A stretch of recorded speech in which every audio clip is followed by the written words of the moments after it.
Dans l'axe santé, nous avons à cœur de développer la promotion de la santé en milieu scolaire.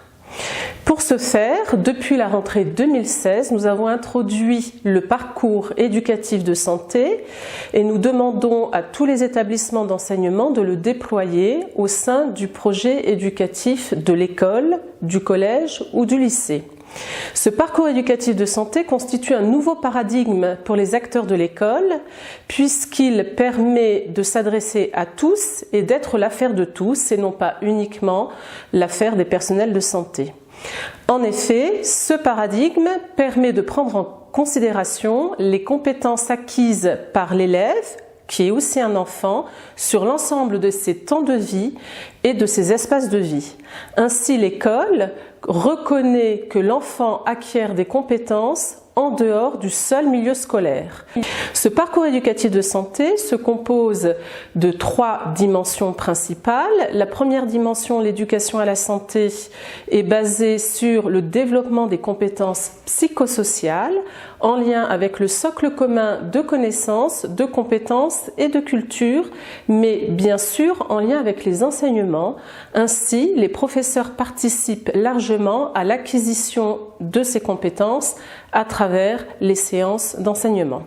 La deuxième dimension, la prévention,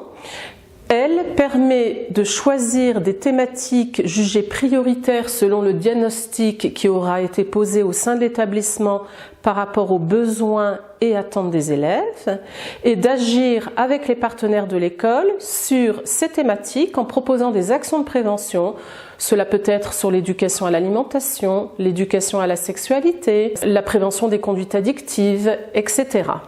Enfin, la troisième dimension du parcours éducatif de santé concerne l'axe protection qui offre à l'élève et à ses parents un environnement favorable à la santé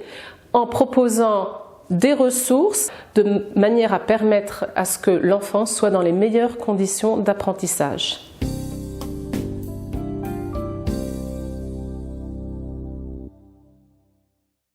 Comme les études de santé publique l'ont montré depuis une trentaine d'années, en matière de promotion de la santé, nous savons que la seule information ne suffit pas. Bien sûr, elle est essentielle de manière à mieux comprendre comment nous réagissons, comment notre corps va réagir face à des produits par exemple psychoactifs.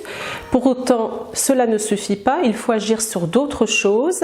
et notamment les compétences psychosociales. En effet, un élève de 3e peut avoir une très bonne note à son contrôle de SVT, sciences de la vie et de la terre, sur le circuit de l'alcool dans l'organisme, et pour autant, le samedi soir, être en situation d'alcoolisation ponctuelle excessive avec un risque très fort pris pour sa santé.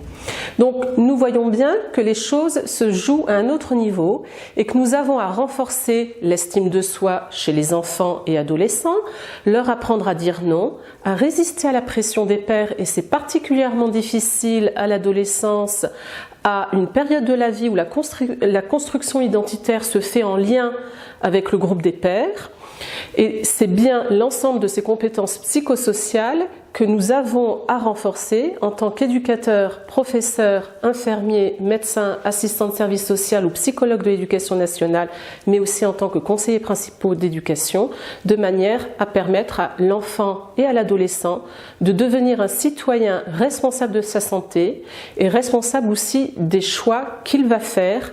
pour la santé des autres.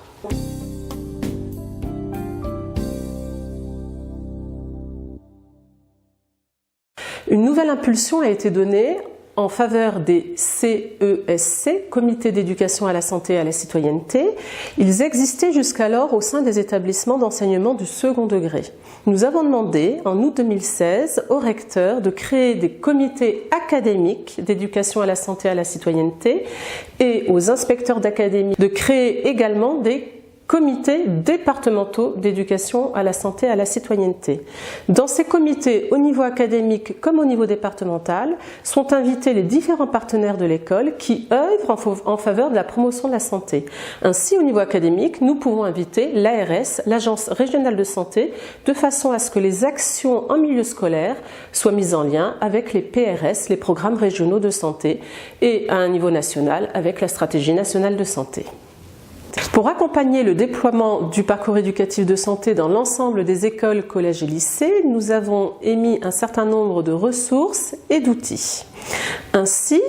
le guide d'accompagnement de la mise en œuvre du parcours éducatif de santé propose un rappel du cadre méthodologique de la promotion de la santé en milieu scolaire, mais fait également le lien entre les compétences psychosociales et le socle commun de connaissances, de compétences et de culture.